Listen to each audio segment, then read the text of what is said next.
Die groot reendkerels uit Commando van perde en manne deur Denise Reitz.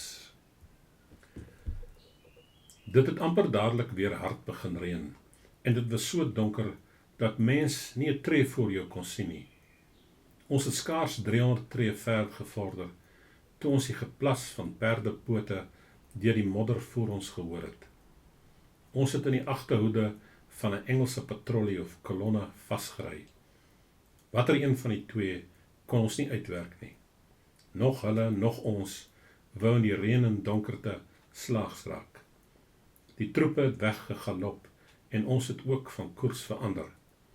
Daar was egter 'n verskil. Hulle kon voortry na skuiling op die plaas, terwyl ons op die oop vlaktes rondgedwaal het. Die nag wat gevolg het, was die verskriklikste wat ons nog verduur het.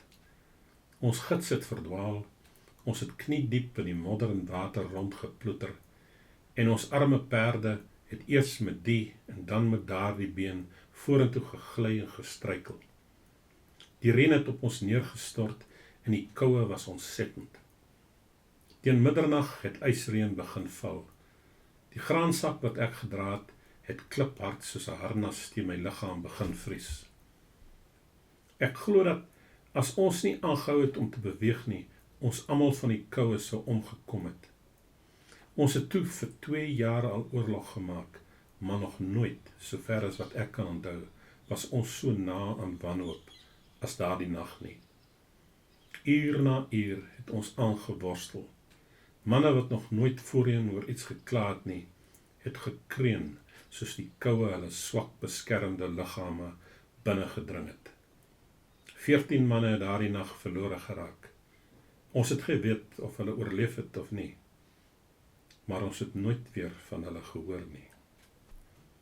Verder het ons 'n groot aantal perde verloor, en ek onthou hoe ek elke nou en dan oor hulle karkasse gestruikel het. So het ons tot dagbreek aangehou, al slepende aan ons liggame, en toe het die voorsienigheid ons op 'n verlate plaashuis laat afkom. Ons het in die beskerming ingestrompel. Daar het ons in die kamers, stalle en skure bymekaar gestaan en bewe, tot die oggend aangebreek het. Stadig het ons herstel van die gruwelike beproewing. Toe dit lig geword het, het daar 50 of 60 perde mosdood buite gelê. My klein rooi skimmel Mary het nog gelewe, maar albei my oom se perde het gevrek. Hy, tesame met 30 of meer mense, was nou voetsoldate. Omdat omtrent elke burger die Oranje rivier met 2 perde oorgesteek het die aantal perdelose manskappe nie juis ooreengestem met die getal perde wat gevrek het nie. Die groot reën, soos ons dit genoem het so 'n merk op ons gelos, dat ons later na onsself verwys het as die groot reendkerels, om ons te onderskei van daardie wat dit nie ervaar het nie. Sover dit my aangegaan het, was ek gedurende die hele oorlog aan nog geen groter toets onderwerp nie. Die dag was koud en woes, maar het dit opgehou met reën.